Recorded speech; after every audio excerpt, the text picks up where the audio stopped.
Hello students, good evening. Learn 24 academy में आपका स्वागत है। देखिए स्टूडेंट्स, हम डेली बेस पे आपके लिए करंट अफेयर्स के टॉपिक लेकर आते हैं और ये जो करंट अफेयर्स के टॉपिक हैं ये सभी प्रतियोगिता परीक्षाओं में समान रूप से उपयोगी हैं, चाहे आप किसी भी एग्जाम की तैयारी कर रहे हों। हालांकि हमारा मेजर फोकस किस पे है? केंद्रीय विद्यालय संगठन, नवोदय विद्यालय स्कूल्स या फिर इसके अलावा एकलव्य मॉडल रेजिडेंशियल स्कूल्स। इसके अलावा अगर आप टीचर्स की एग्जाम की तैयारी कर रहे हैं तो ये लेक्चर्स आपके लिए रामबाण साबित हो सकते हैं। तो आ जाइए, बिना देरी करे स्टार्ट करते हैं आज का लेक्चर। और यहाँ देखिए, ये जो लेक्चर सीरीज है इसमें हम देखेंगे गवर्नमेंट ने क्या क्या इनिशिएटिव्स लिए हैं स्टूडेंट्स के लिए। हमारा फोकस किस पे रहेगा? गवर्नमेंट की स्कीम्स पर, वो स्टूडेंट्स के लिए रहेंगी सारी। फिर उसके बाद में अलग अलग प्रकार से अलग अलग गवर्नमेंट की इनिशिएटिव्स हम देखेंगे, ठीक है। तो इसमें जो पहली स्कीम है ये ईशान उदय स्कॉलरशिप स्कीम, तो इसको समझेंगे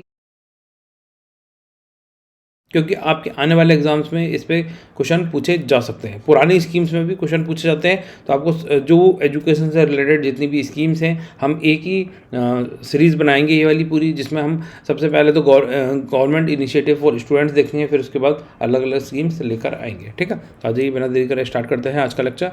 तो देखिए, ये जो ईशान उदय स्कीम है इसे कब स्टार्ट किया गया था? तो वर्ष 2014-15 में इसे शुरू किया गया था। इसका मेजर ऑब्जेक्टिव क्या था कि जो नॉर्थ ईस्टर्न स्टेट्स हैं, नॉर्थ ईस्ट के जो स्टेट्स हैं वहाँ के जो छात्र हैं उनको क्या है, स्कॉलरशिप प्रोवाइड की जा सके, उनका एनरोलमेंट बढ़ाया जा सके, है ना। एक्चुअली क्या है, नॉर्थ ईस्ट के बहुत सारे बच्चे क्या करते हैं, वो कम उम्र से ही काम धंधों में लग जाते हैं, तो उनकी जो स्टडी है वो कंटिन्यू रहे, वो 12th के बाद भी कंटिन्यू अपनी पढ़ाई को जारी रख सके। इसी उद्देश्य के साथ में सरकार ये ईशान उदय स्कीम लेकर आई थी कि 12वीं के बाद भी अगर बच्चे पढ़ना चाहते हैं और पढ़ते हैं तो उनको क्या होगा, छात्रवृत्ति दी जाएगी। तो ये क्या दिया जाएगा, स्कॉलरशिप प्रोग्राम है, ये थोड़ा सा ध्यान रखें। तो देखो, आर्थिक रूप से इसका उद्देश्य क्या है? आर्थिक रूप से कमजोर छात्रों के बीच उच्च अध्ययन को प्रोत्साहित करना और उत्तर पूर्वी क्षेत्र में नामांकन अनुपात को बढ़ाना, ठीक है। तो जो एनरोलमेंट रेशियो है उसको बढ़ाना है। साथ ही यूजीसी क्या है, यूनिवर्सिटी ग्रांट कमीशन, इस छात्रवृत्ति योजना के माध्यम से पूर्वोत्तर छात्रों क्षेत्र में व्यावसायिक शिक्षा को बढ़ावा देना चाहता है, ठीक है। जो प्रोफेशनल एजुकेशन है उसको भी प्रमोट करने का कार्य करना चाहता है। इस छात्रवृत्ति योजना के तहत कौन करना चाहता है? University grant commission. तो ये थोड़ा सा ध्यान रख सकते हैं। अब इस स्कीम में आगे क्या है, काफ़ी अगर ये छोटा लग रहा है तो आप कमेंट सेक्शन में लिख के बता सकते हैं, दिखाई नहीं देता तो मैं इसको आगे और बड़ा लेकर आ जाऊँगा। पर हालांकि देखो, आपको याद करनी है चीज़ें से ज़्यादा एक ही जगह होंगी तो आप ज़्यादा अच्छे से याद कर पाएंगे।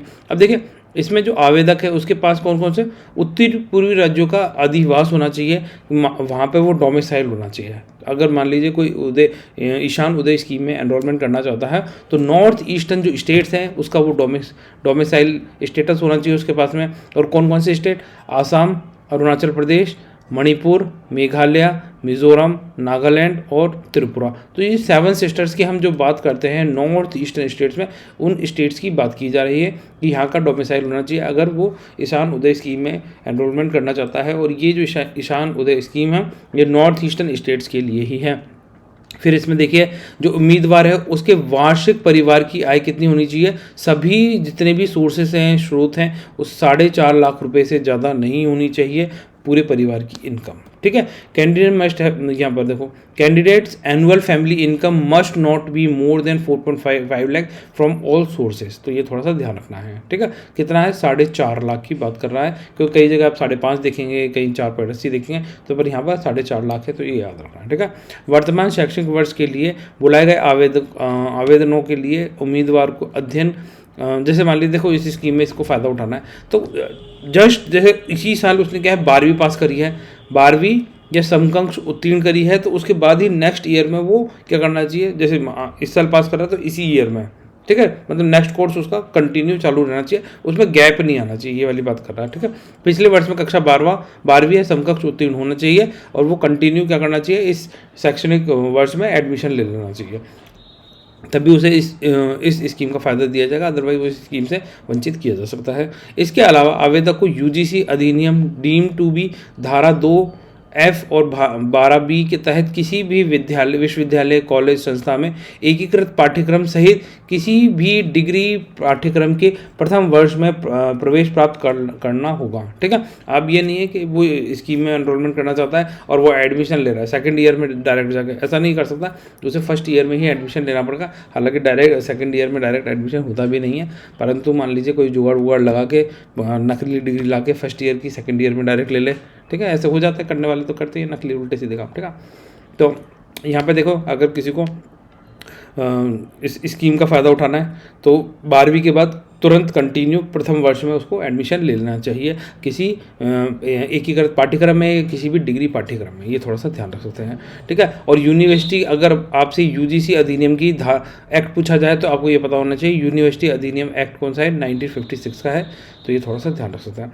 अब देखिए, ट्रांसजेंडर छात्र भी ईशान उदय छात्रवृत्ति का लाभ उठा सकने के लिए पात्र रहेंगे, तो ट्रांसजेंडर्स को भी ईशान उदय स्कीम में बिल्कुल एलिजिबल माना है, तो ये थोड़ा सा ध्यान रखें। इसके अलावा वे छात्र जो खुले विश्वविद्यालय, अब देखो ओपन यूनिवर्सिटीज़ होती हैं, ओपन कॉलेजेस होते हैं, तो वहाँ से क्या होता है, अपनी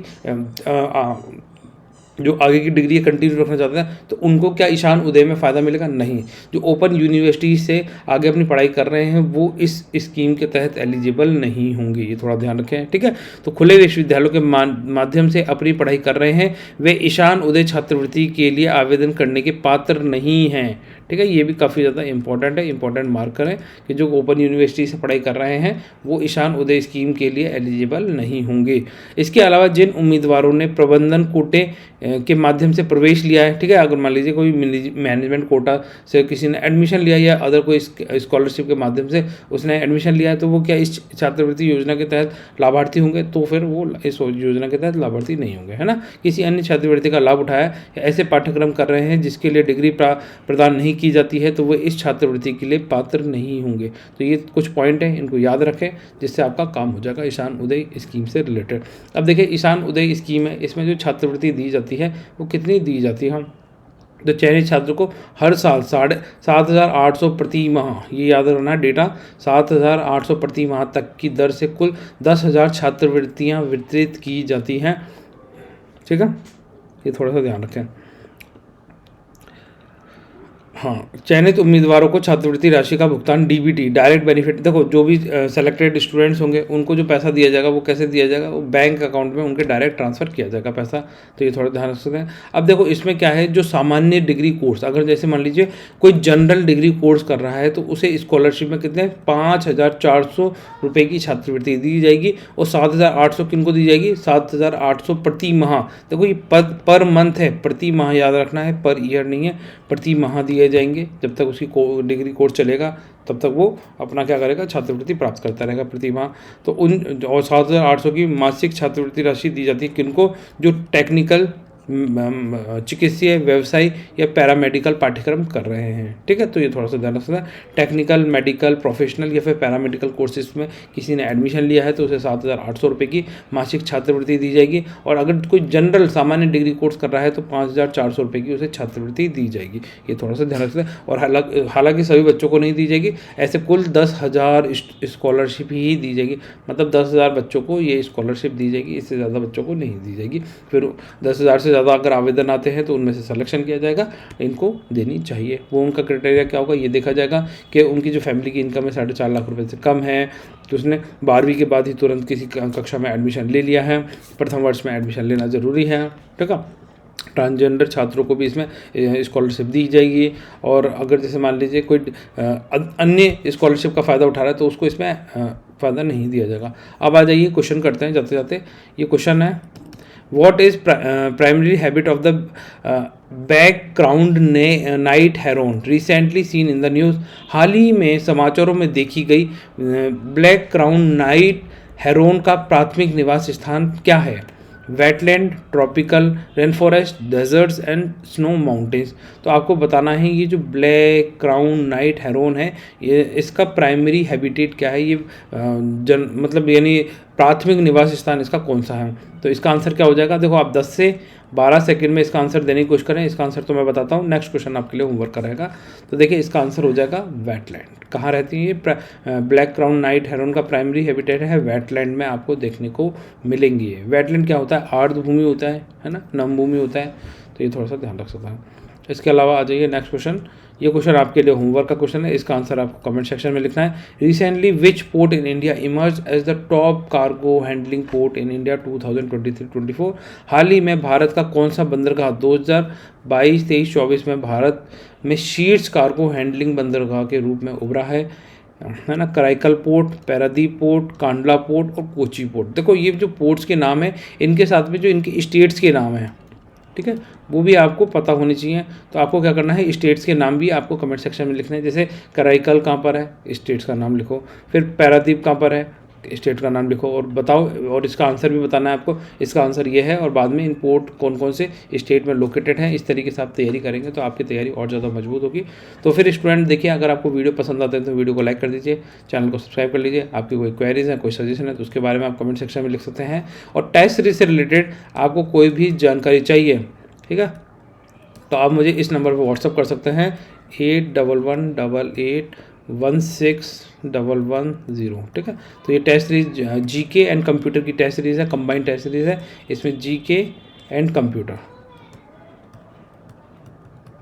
ठीक है, ये थोड़ा सा ध्यान रखते हैं। जीके एंड कंप्यूटर की ये टेस्ट सीरीज़ आप कंडक्ट कराई जा रही है, जिससे आपकी तैयारी और ज़्यादा मजबूत हो सके। तो फिर स्टूडेंट मिलते हैं नेक्स्ट लेक्चर में, तब तक के लिए बाय। आप सब लोग खुश रहें, अपना ध्यान रखें।